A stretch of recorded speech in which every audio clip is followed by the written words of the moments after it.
ಜೀವನ ಇದೊಂದು ಪಾಠಶಾಲೆ ಐತಿ, ಕಲಿಸ್ತೈತಿ. ಜೀವನದಲ್ಲಿ ಸೋಲು ಬರ್ತದೆ, ಬಡತನ ಬರ್ತದೆ, ನೋವುಗಳು ಬರ್ತವೆ, ನಿರಾಶೆಗಳು ಬರ್ತವೆ, ನಿಂದೆಗಳು ಬರ್ತವೆ, ವೈರಿಗಳ ಚುಚ್ಚು ಮಾತುಗಳು ಬರ್ತವೆ.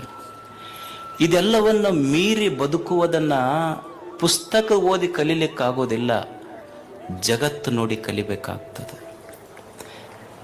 ಇವತ್ತು ನಾವು ಅಂತಿರ್ತೀವಿ, ಏನ್ರಿ ನಮ್ಮ ಕಷ್ಟದ ಕಾಲಕ್ಕೆ ಯಾರೂ ಆಗಲಿಲ್ಲ, ನಾವು ಎಷ್ಟು ಮಂದಿಗೆ ಆಗಿದ್ದೀವಿ, ನಮ್ಮ ಕಷ್ಟದ ಕಾಲಕ್ಕೆ ಯಾರೂ ಆಗಲಿಲ್ಲ ಅಂತ ನಾವು ಭಾಳ ತಾಪ್ ಮಾಡ್ಕೊತೀವಿಲ್ಲ. ಇದು ಸಹಜ ಐತಿಲ್ಲ ನಮ್ಮ ಜೀವನದೊಳಗೆ.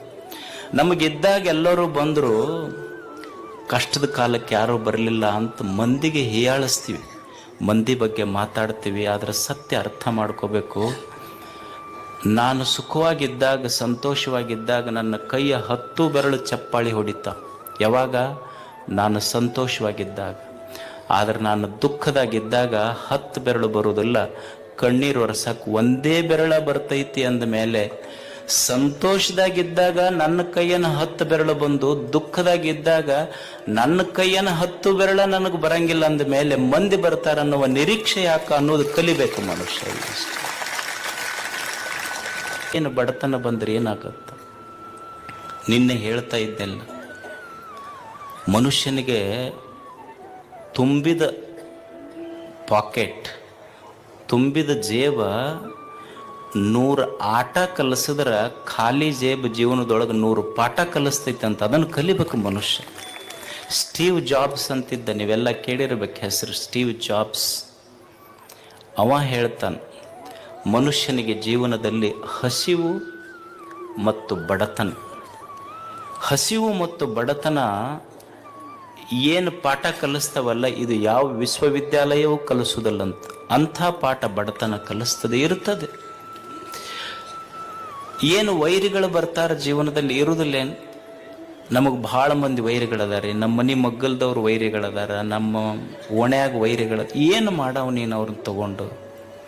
ಅಲ್ಲ, ಕಲಿಬೇಕಾದದ್ದು ಏನಂದ್ರೆ, ಆತ ಒಬ್ಬ ವೈರಿ ಅದಾನಂತ ತಿಳ್ಕೊಂಡು 100 ಮಂದಿ ವೈರಿಗಳದಾರ ಅಂತ ತಿಳ್ಕೊಂಡು ಏನು ಹೋಗಿ ಅವ್ರು ತಲೆ ತೆಗಿಯೋಕ್ಕಾಗತ್ತಾ? ನಮಗೆ ಕಲಿಯುವುದೇನು ಜೀವನದಲ್ಲಿ ಅಂದ್ರೆ, ನನಗೆ ಭಾಳ ಮಂದಿ ವೈರಿಗಳದಾರ ಅಂತ ತಿಳ್ಕೊಂಡು ಹುಡುಕ್ಯಾಡಿ ವೈರಿಗಳ ತಲೆಯನ್ನು ತೆಗೆಯೋದಲ್ಲ, ನನ್ನ ತಲೆಯಿಂದ ವೈರಿಗಳನ್ನು ತೆಗೆದು ಬಿಟ್ರೆ ಅದು ಜೀವನ ಸಾರ್ಥಕ ಅಷ್ಟೇ. ವೈರಿಗಳನ್ನು ತೆಗೆಯೋದಲ್ಲ, ನನ್ನ ತಲೆಯಾಗಿಂದ ವೈರಿಗಳನ್ನು ತೆಗೆದು ಬಿಡೋದಷ್ಟೆ.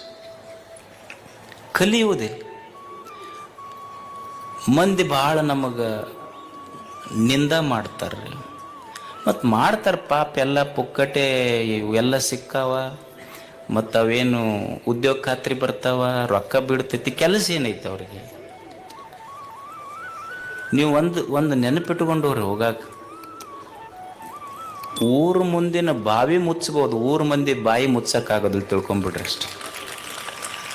ಊರು ಮುಂದಿನ ಬಾವಿ ಮುಚ್ಚಬಹುದು, ಊರು ಮಂದಿ ಬಾಯಿ ಮುಚ್ಚಕ್ಕಾಗೋದಿಲ್ಲ. ಅಕಸ್ಮಾತ್ ಒಂದು ವೇಳೆ ನೀ ಬಿದ್ದಿ ಅಂದ್ರೆ ಬಾಯಾಗ, ನಿನ್ನ ದೈವ ಚಲೋ ಇತ್ತು ಅಂದ್ರೆ ಬಾವ್ಯಾಗಿಂದ ಎದ್ದು ಬರ್ತಿ. ಆದ್ರೆ ನಿನ್ನ ಅದೃಷ್ಟ ಇರಲಿ ಬಿಡಲಿ, ಆದ್ರೆ ಊರು ಮಂದಿ ಬಾಯಾಗಿಂದ ಪಾರಾಗೋದು ಕಷ್ಟ ಐತಿ. ಅದಕ್ಕೆ ಮನುಷ್ಯ ಊರು ಅಂದಮೇಲೆ ಒಂದಿಷ್ಟು ಆಡ್ತಿರ್ತಾವ ಅಷ್ಟೇ. ನಾ ಭಾಳ ಸಲ ಇದನ್ನು ಹೇಳ್ತಿರ್ತೀನಿ.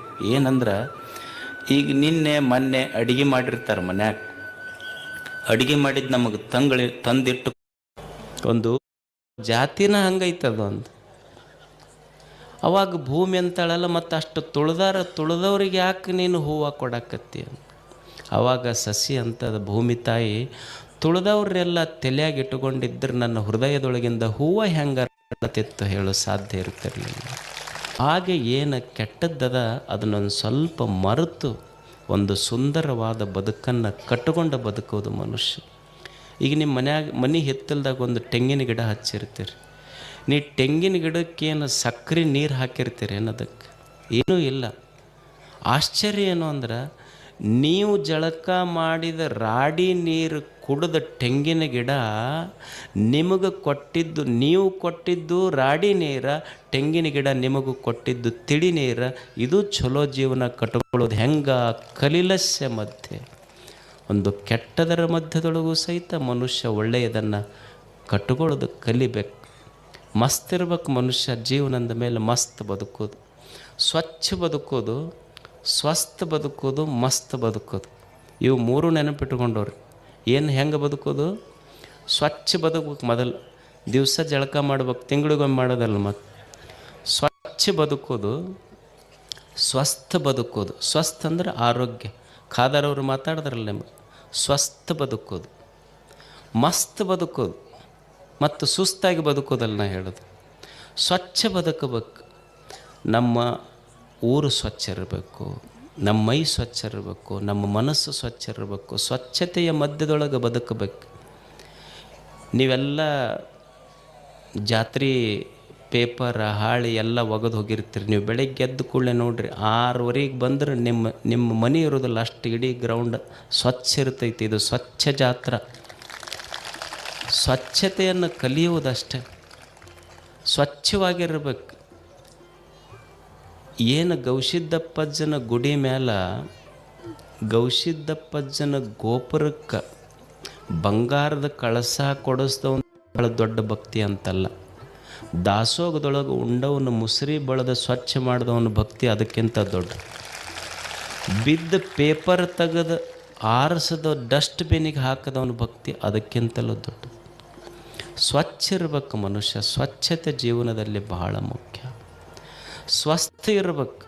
ಆರೋಗ್ಯದ ಬಗ್ಗೆ ನೀವು ಕೇಳಿದ್ರಿಲ್ಲ. ಯಾರು ಶ್ರೀಮಂತರು ಅಂದ್ರೆ 10 ಸಕ್ರೆ ಕಾರ್ಖಾನೆ ಹಾಕ್ಯಾನ, ಅಧ್ಯಕ್ಷದನ.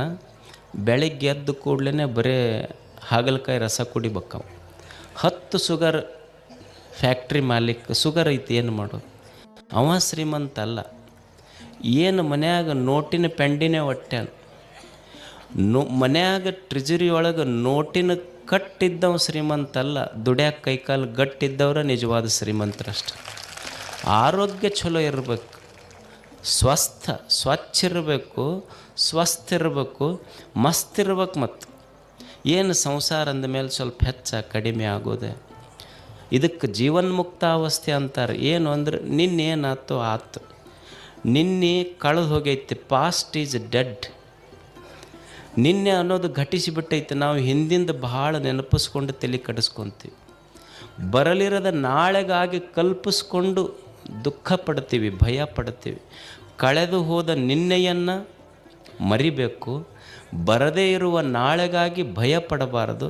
ದೇವರು ಏನು ಈ ಕ್ಷಣ ಕೊಟ್ಟನ, ಈ ಕ್ಷಣ ಚಂದ ಕೊಟ್ಟನ, 2 ಮಾತು ಕೇಳೋದು, ಜಾತ್ರೆ ನೋಡೋದು, ಮಸ್ತ್ ಉಂಡು ಮಸ್ತ್ ಮನೆಗೆ ಹೋಗಿಬಿಡೋದು. ಮಸ್ತ್ ಇರ್ಬೇಕು ಮನುಷ್ಯ. ಈಗ